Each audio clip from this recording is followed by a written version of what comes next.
provincia de Santa Fe. Bueno, hola Andrés, gracias por estar.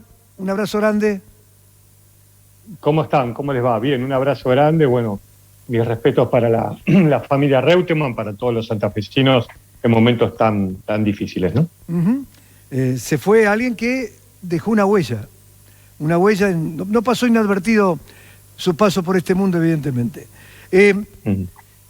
¿Cómo puede haber magnicidios como lo que pasó en Haití en este mundo del siglo XXI? Parece increíble, es hasta escalofriante, acribillado, una situación... 12 tiros. No, es tremendo, bochornoso. Sí, bueno, la verdad es que la investigación está en marcha. Estamos hablando del asesinato, del magnicidio del presidente haitiano, un país que está sacudido por una ola de violencia tremenda, uno de los países más pobres del hemisferio. Algunos dicen el segundo terremoto después del 2010. Este hombre, ahí lo estamos viendo, 53 años, muy polémico en lo político, en lo institucional en su país. Ahora lo que se sabe es que fueron asesinados en estas últimas 4 horas, en estas últimas horas, 4 personas que fueron parte del comando que atacó la residencia presidencial. Decirte que su mujer está en Miami, fuera de peligro, sus 2 hijos escondidos en un lugar de Haití. A este hombre, bueno, entraron por lo menos 6 personas, todos hombres, supuestamente hablando en español y en inglés.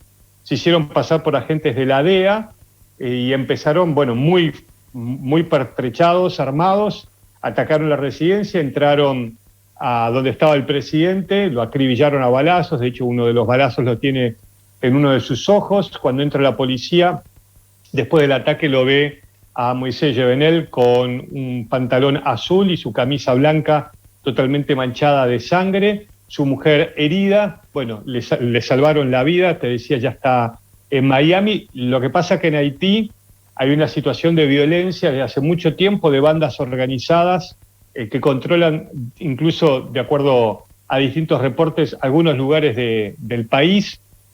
Una situación interna muy compleja, Luis, como hemos aprendido en estos últimos, te diría 24 horas, con un presidente que ya venía gobernando por decreto, que había anulado el Parlamento, que tenía que ir a unas elecciones, no él porque está inhabilitado, pero el país va camino a elecciones presidenciales el 26 de septiembre y también legislativas, porque este presidente asesinado había abortado 2 elecciones legislativas, con un presidente de la Corte Suprema que no puede asumir porque murió por COVID. Es decir, todo el caldo de cultivo que te puedas imaginar en un país para que haya caos, eso es Haití, es la realidad. Pero vos sabés que cuando yo veía este magnicidio y leía de otro magnicidio en Haití del 2015 y empezás a leer que hubo otro magnicidio en Bolivia, que hubo otro magnicidio también en Paraguay, en Nicaragua, es decir, son Estados Unidos. Pero bueno, yo, ¿sabés qué? Estaba pensando, y lo quiero unir con lo que vamos a hablar más adelante. Digo, la pregunta es de qué nos sorprendemos, ¿no? Por supuesto que impacta siempre el asesinato de un presidente, digo, pero el muerto se ríe, sí, ese es el refrán, ¿no? El muerto se ríe del degollado. Digo, ¿de qué nos sorprendemos en esta América Latina tan vapuleada?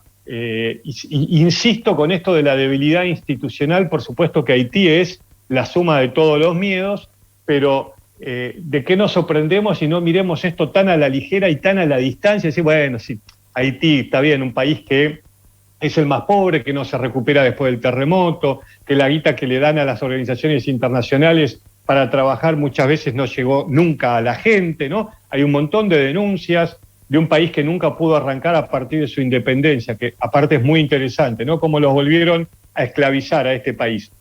Los franceses con esa deuda impagable y eterna.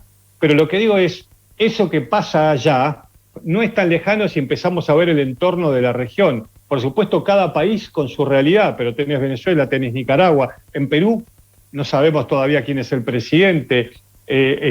La manipulación de Evo Morales en su momento para permanecer en el poder y después el golpe de Estado. Digo, un presidente en Brasil que está diciendo que si no gana el que él quiere, o sea, él no va a reconocer el resultado, con amenazas de las Fuerzas Armadas en estas últimas horas. Entonces la pregunta es, ¿de qué nos sorprende? ¿No? Eso como para tener claro y cuidado dónde estamos parados hoy en esta región. Lo de Bolsonaro, bueno, vos lo has dicho ya, es lo más parecido a Trump. Es una situación un calco, Andrés. Y bueno, ¿sabés lo que pasa? Vuelvo con lo mismo. Si está Venezuela, no nos sorprendemos que haya un Nicaragua y que pueda replicarse las cosas. Si hay un Donald Trump, mirá, yo lo dijimos cuando cubrimos con Aire de Santa Fe, Trump es un hombre impredecible, y con un hombre impredecible puede pasar cualquier cosa. Terminó su mandato y se atacó el Congreso de los Estados Unidos, algo que nos parecía impensable y que no podía pasar. Las instituciones soportaron el golpe. En Brasil hay una situación similar. Hay un hombre impredecible, pero Estados Unidos institucionalmente no es Brasil, Brasil no es Estados Unidos. Entonces la pregunta que yo me hago es, ¿cómo puede terminar el mandato de Bolsonaro? Un Bolsonaro que en estas últimas horas no solamente dijo que que si ganaba Lula prácticamente no lo iba a reconocer y que tenía que ganar de forma limpia. La pregunta es, ¿limpia para quién? Que, como vos decís, como decía Trump, las máquinas eléctricas no son confiables. Bueno, todo es el mismo discurso, ¿no? Se copian lamentablemente las malas cosas. Pero en estas últimas horas está el cimbronazo más fuerte en Brasil, en nuestro socio, mientras bostezaban en la cumbre del Mercosur, mientras hablaba el presidente Fernández.